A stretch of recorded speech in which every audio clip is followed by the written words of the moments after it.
Allez, on va regarder ce vrai-faux, vite fait, c'était l'exercice 1, et du coup la question 1. Les assertions suivantes sont-elles vraies ou fausses? Les réponses devront être soigneusement justifiées, voilà, tout est dit. Alors, le A, tout endomorphisme de E est diagonalisable. Bon, on va pas prendre la dimension 1, mais on va prendre de la dimension 2, parce qu'il suffit de montrer un contre-exemple, hein.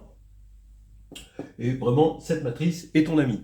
0, 0, 1, 0, c'est la première matrice nilpotente non nulle, qui va du coup être non diagonalisable. Alors, évidemment, il faut un petit peu justifier soigneusement la chose.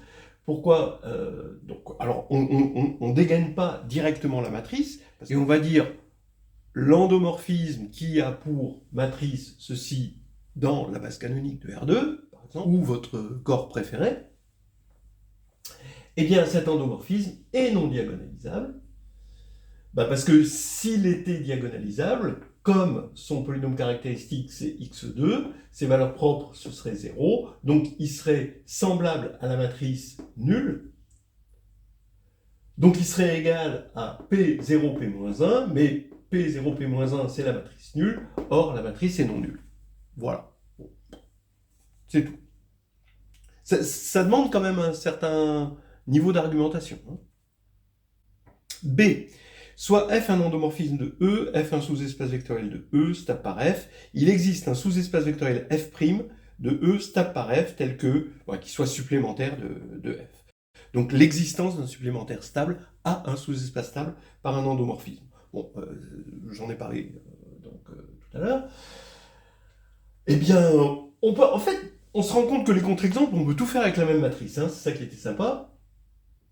On reprend cette matrice, donc je vous rappelle que c'est toujours F, un endomorphisme, puisqu'on part toujours de l'énoncé, des données de l'énoncé, et on prend une matrice qui est connectée à F, c'est la matrice de F dans la base canonique, parce qu'on est sur K2, ou R2. Alors, on va prendre comme sous-espace stable le premier, la droite engendrée par le premier vecteur de la base canonique. Effectivement, c'est stable puisque c'est un vecteur propre. Bon, il est envoyé vers 0, mais c'est quand même stable. Si ça vous embête que ce soit envoyé par 0, vous avez qu'à mettre 1 et 1 ici, mais bon, avec 0, ça reste stable. Alors, on va prendre maintenant un supplémentaire, mais il faut montrer que tout supplémentaire de cette droite est non stable. Bon, alors, qu'est-ce que c'est qu'un supplémentaire de cette droite? Puisqu'on est dans le plan, c'est forcément une droite, donc c'est engendré par un vecteur directeur non nul.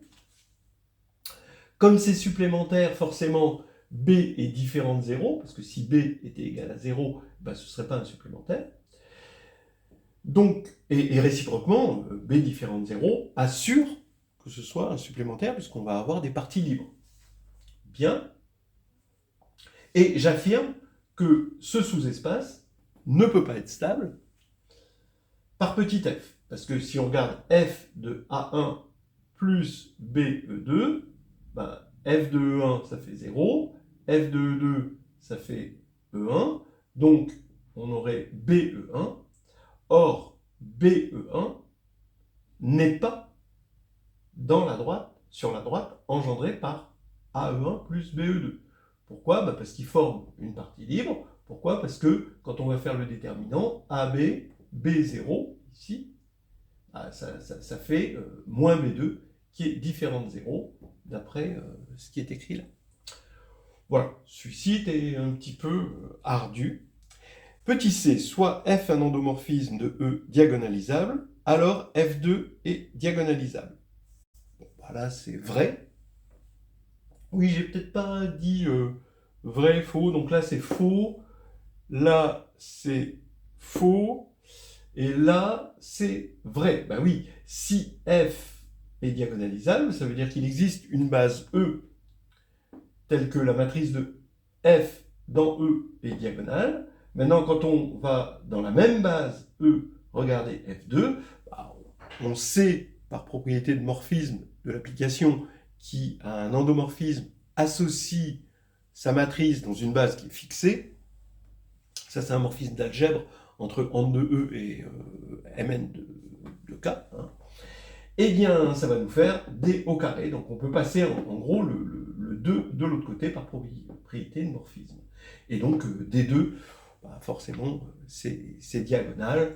C'est pas la peine de le justifier. La réciproque est fausse. Et toujours pareil, avec le même endomorphisme qui possède la même matrice dans la base canonique. Parce que quand on va regarder 0, 0, 1, 0, bah, c'est nilpotent. L'idée est de penser à de la nilpotence, où le carré est nul, donc le carré est bien diagonalisable, puisque c'est carrément diagonal, mais la matrice n'est pas diagonalisable, on l'a vu dans le petit e. Et petit e soit f et g, deux endomorphismes de E, alors la trace de f rond g est égale à la trace de g rond f, ben oui, donc ça c'est vrai. Ici, on prend une base quelconque, E, d'accord, qui va nous donner une matrice A pour f et B pour g, et la matrice de f rond g dans cette même base, par le calcul matriciel, ça nous donne la matrice dont les coefficients ij sont somme de k égale 1 à n de aik bkj, et pour g rond f, ben, c'est bik akj. Quand on va prendre la trace maintenant, ça veut dire qu'on prend que les termes ii et on fait la somme.